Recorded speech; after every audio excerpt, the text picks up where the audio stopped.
ফেসবুকে সবথেকে তাড়াতাড়ি সফলতা অর্জন করার সবথেকে সহজ আর গোপন টিপস কি জানো?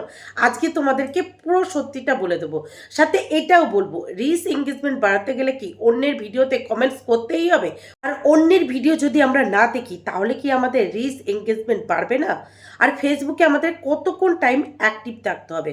7 ঘন্টা, 8 ঘন্টা, নাকি 10 ঘন্টা, না 15 ঘন্টা? কতক্ষণ টাইম আমরা ফেসবুকে অ্যাক্টিভ থাকলে খুব তাড়াতাড়ি ফেসবুকে সফলতা অর্জন করব?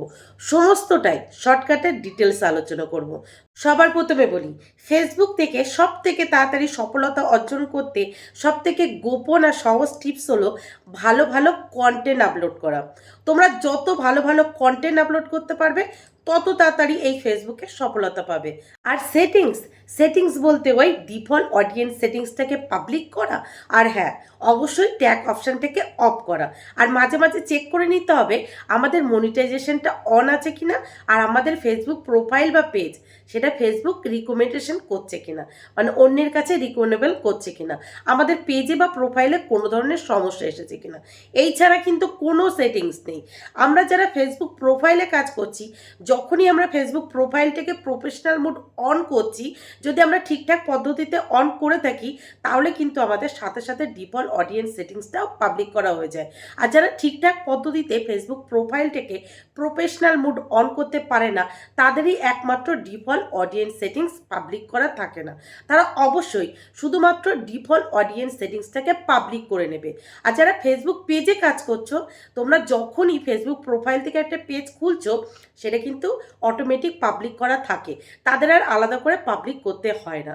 এটাই হলো আমাদের সবথেকে গুরুত্বপূর্ণ সেটিংস, ডিফল্ট অডিয়েন্স সেটিংস। যখনই আমরা ডিফল্ট অডিয়েন্স সেটিংসটাকে পাবলিক করছি, সাথে সাথে কিন্তু আমাদের সমস্ত সেটিংস পাবলিক হয়ে যাচ্ছে। এটাই আমাদের একমাত্র গুরুত্বপূর্ণ সেটিংস। তো অবশ্যই যে সমস্ত নতুন বন্ধুরা এই ফেসবুক প্ল্যাটফর্মে নতুন নতুন কাজ করছো, তারা চেক করে নেবে তোমাদের ডিফল্ট অডিয়েন্স সেটিংসটা পাবলিক করা আছে কিনা। যদি না থাকে অবশ্যই পাবলিক করে নিও।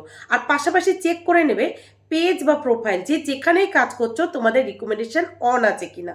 প্রোফাইল বা পেজ রিকমেন্ডেশন আর সাথে মনিটাইজেশন, এই দুটো নামের পাশে যদি ব্লু টিক থাকে তাহলে তোমাদের পেজ বা প্রোফাইল পুরো ওকে আছে আর আর্নিংয়ের উপযুক্ত আছে। আর হ্যাঁ, আর একটা গুরুত্বপূর্ণ সেটিংস যেটা বললাম সেটা হলো ট্যাগ অপশানটাকে অফ করা।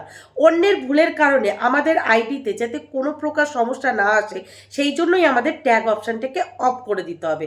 অলরেডি কিন্তু আমি আগের ভিডিওতে শেয়ার করে দিয়েছি কিভাবে তোমরা ট্যাগ অপশানটাকে অফ করবে। দেখো, আমাদের ফ্রেন্ড লিস্টে এমন অনেক বন্ধু আছে যারা এখনও প্রফেশনাল মোড অন করেনি। তারা জানে না সেন্সিটিভ কন্টেন্ট বলতে কী বোঝায়, আনঅরিজিনাল কন্টেন্ট বলতে কী বোঝায়, বা লো কোয়ালিটির কন্টেন্ট বলতে কী বোঝায়। তারা যখন এই সমস্ত কন্টেন্ট শেয়ার করবে তোমাকে হয়তো ট্যাগ করবে। ট্যাগ করলে কী হবে, তাদের আইডিতে তো সমস্যায় আসবেই। তাদের যেহেতু প্রফেশনাল মোড অন করা নেই, তাদের তো কোনো সমস্যা হবে না। তোমার আইডিটা যেহেতু প্রফেশনাল মোড অন করা, তোমাকে যেহেতু ট্যাগ করে পোস্ট করছে, তোমার আইডিতে কিন্তু সমস্যা চলে আসবে। তো অবশ্যই বলবো তোমরা ট্যাগ অপশানটাকে অফ করে রাখো। তোমরা কাউকে ট্যাগ করো না, বা তোমাদেরকে যাতে কেউ ট্যাগ না করতে পারে সেই জন্য ট্যাগ অপশানটাকে অফ করে রাখো। ঠিক আছে, এবার চলো তোমাদেরকে বলি, অন্যের ভিডিওর কমেন্ট সেকশনে আমরা কমেন্ট করলেই কি আমাদের এঙ্গেজমেন্ট বেড়ে যাবে, আমাদের রিচ বেড়ে যাবে? সেটাই তোমাদেরকে ডিটেলসে শর্টকাটে বলবো। সবার প্রথমে বলি, অন্যের কমেন্ট সেকশনে কমেন্ট করলেই আমাদের এঙ্গেজমেন্ট বেড়ে যাবে না। আমাদেরকে ভালো ভালো কন্টেন্ট আপলোড করতে হবে। আর সেই কন্টেন্টে যত বেশি কমেন্টস পড়বে তত আমাদের এঙ্গেজমেন্ট বেড়ে যাবে। মানে আমাদের ভিডিওর কমেন্ট সেকশনে যত বেশি কমেন্ট আসবে তত আমাদের এঙ্গেজমেন্ট বেড়ে যাবে।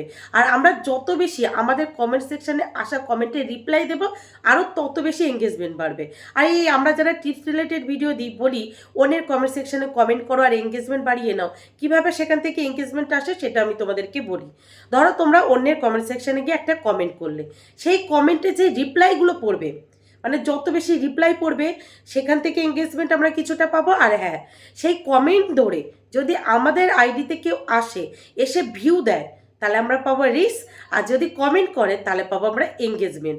মানে আমাদের ভিডিওতে যত বেশি ভিউ পড়বে তত বেশি রিচ পাবো, আর যত বেশি কমেন্ট পড়বে তত বেশি আমরা এঙ্গেজমেন্ট পাবো।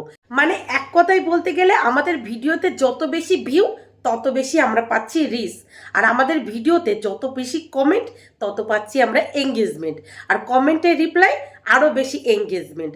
আর অন্যের ভিডিওর কমেন্ট সেকশনে গিয়ে যখন আমরা একটা কমেন্ট রাখছি, সেই কমেন্ট ধরে আমাদের ভিডিওতে এসে যারা ভিউ দিচ্ছে সেখান থেকে পাচ্ছি আমরা রিচ। আর যখন কমেন্টস দিচ্ছে সেখান থেকে পাচ্ছি আমরা এঙ্গেজমেন্ট।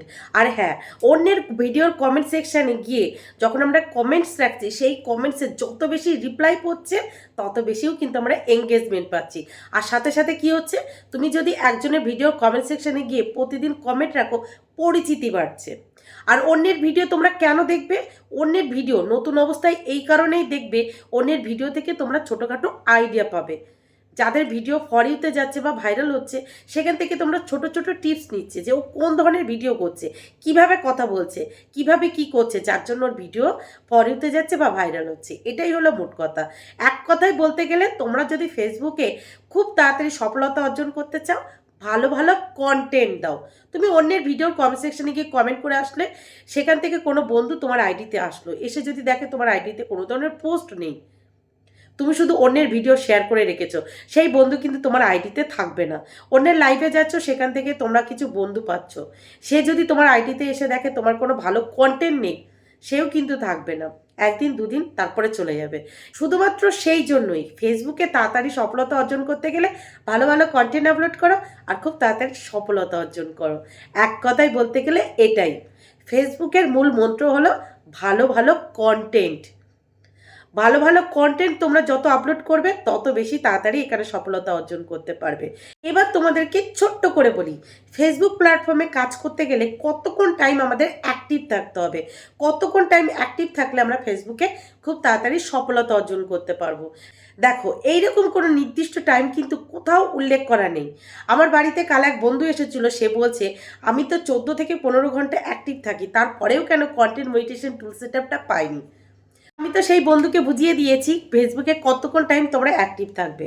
দেখো, ফেসবুকে কতক্ষণ টাইম অ্যাক্টিভ থাকবে তোমরা সেটা নিজেরাই ঠিক করে নেবে। কোনো দিন 5 ঘন্টা অ্যাক্টিভ থাকলে, কোনো দিন আবার 10 ঘন্টা, কোনো দিন আবার 1 ঘন্টা, এরকমটা করলে হবে না।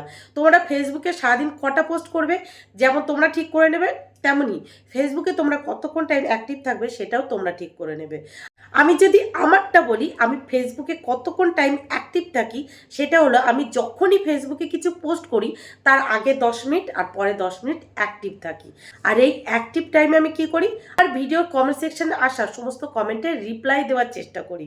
আর পাশাপাশি ফেসবুকে সাজেস্ট করা ভিডিওগুলো দেখার চেষ্টা করি। এমন কিন্তু কোথাও বলা নেই তোমার সামনে যে ভিডিও আসবে সেই ভিডিওই তোমাকে দেখতে হবে। ফেসবুক সাজেস্ট করেছে মানে সেই ভিডিওই তোমাকে দেখতে হবে। তোমার যদি আমার ভিডিও ভালো না লাগে তুমি কেন দেখবে, এমন কিন্তু কোথাও জোর জবরদস্তি করা নেই। যদি তোমার আমার ভিডিও ভালো না লাগে তাও তোমাকে দেখতে হবে, কারণ ফেসবুক তোমাকে সাজেস্ট করেছে বা সামনে আমার ভিডিওটা তোমার চলে এসেছে। তোমার যদি আমার ভিডিও ভালো না লাগে তুমি জাস্ট স্কিপ করে বেরিয়ে যেতে পারো। যদি ভালো লাগে, যদি আমার ভিডিও তোমার ভালো লাগে তাহলেই তুমি ভিডিওটা ক্লিক করো, ক্লিক করে মিনিমাম কিছুক্ষণ দেখো, মিনিমাম কিছুক্ষণ দেখেই তোমরা লাইক কমেন্ট করো। কারণ ভিডিও যদি তোমার ভালো না লাগে তুমি সেখানে লাইক কমেন্ট করো না বা ভিডিওটা ক্লিক করো না। কিন্তু যদি তুমি ভিডিওটা ক্লিক করো, ভিডিওটা ভালো লাগে, তাহলে সেখানে একটা কমেন্টস রেখে আসো। তাহলে কি হবে, তোমার সেই কমেন্টস ধরে তোমার আইডিতে হয়তো অনেক বন্ধুরা চলে আসতে পারে। হয়তো কি এখন সবাই চলে আসে, রিপ্লাই কমেন্ট পড়ে। তুমি যত ভালো ভালো কমেন্টস করবে তোমার কমেন্টসে যত বেশি রিয়্যাক্ট পড়বে, তোমার সেই কমেন্ট ধরে তোমার আইডিতে অনেক বন্ধুরা চলে আসবে। তো তোমরা চেষ্টা করবে সবসময় ভিডিও রিলেটেড কমেন্ট করার। তোমরা যদি আমার ভিডিও দেখছো, দেখে ভিডিও রিলেটেড কমেন্ট করছো, তাহলে আমার যদি তোমার কমেন্টটা পছন্দ হয় তখন মনে হবে এই বন্ধুটা প্রতিদিন আমার ভিডিওটা দেখে, দেখে ভিডিও রিলেটেড কমেন্ট করে, তাহলে আমিও যাই এর আইডিতে গিয়ে একটা ভিউ দিয়ে আসি, বন্ধু করে নিই, তাই না? তুমি যদি ভিডিও রিলেটেড কমেন্ট না করো তাহলে আমি বুঝে যাব তুমি আমার ভিডিও দেখছো না। হয়তো তুমি আমার ভিডিও দেখেছো কিন্তু ভিডিও রিলেটেড কমেন্ট করোনি, তখন আমার কি মনে হবে যে না, আমার ভিডিও দেখেনি, আমি এর আইডিতে যাব না। কিন্তু প্রতিনিয়ত তুমি যদি আমার ভিডিও দেখো, দেখে লাইক কমেন্ট করো, তাহলে আমারও একদিন মনে হবে তোমার আইডিতে যাই, তোমাকে ভিউ দিই, তোমাকে বন্ধু করে নিই। ঠিক আছে? তাহলে আমি যে কথাটা বলছিলাম সেখান থেকে দেখো অন্যদিকে চলে গেছি। তোমরা ফেসবুকে কতক্ষণ টাইম অ্যাক্টিভ থাকবে সেটা তোমরা ঠিক করে নেবে। তোমরা যখনই যা পোস্ট করবে তার আগে কিছুক্ষণ পরে কিছুক্ষণ অ্যাক্টিভ থাকবে। আর এই অ্যাক্টিভ টাইমে সবসময় চেষ্টা করবে তোমাদের ভিডিওতে আসা সমস্ত কমেন্টসে রিপ্লাই দেওয়া। আর একটা পদ্ধতিতে তোমরা দেখে নিতে পারো যে ফেসবুকে তোমরা কতক্ষণ টাইম অ্যাক্টিভ থাকছো। দেখো, এখানে আমি স্ক্রিন রেকর্ডিং দেখিয়ে দিচ্ছি, তোমরা প্রতিদিন চেক করে নেবে এখানে টাইমটা যাতে মেনটেন হয়। কোনোদিন 1 ঘন্টা অ্যাক্টিভ থাকলে আমি কথার কথা বলছি, কোনোদিন 2 ঘন্টা, এমনটা করবে না। এখানে টাইমটা যাতে প্রতিদিন একই থাকে সেটা তোমরা চেষ্টা করবে। ঠিক আছে? তোমাদেরকে সারাদিন 5 ঘন্টা, 6 ঘন্টা, 14 ঘন্টা, 18 ঘন্টা অ্যাক্টিভ থাকার কথা ফেসবুক কিন্তু কোথাও উল্লেখ করেনি। কিন্তু যতক্ষণ টাইম তোমরা অ্যাক্টিভ থাকবে, তোমরা সেই টাইমে তোমাদের ভিডিওতে আসা কমেন্টসের রিপ্লাই দেবে, আর পারলে অন্যের ভিডিওতে একটু কমেন্টস করে আসবে। ঠিক আছে?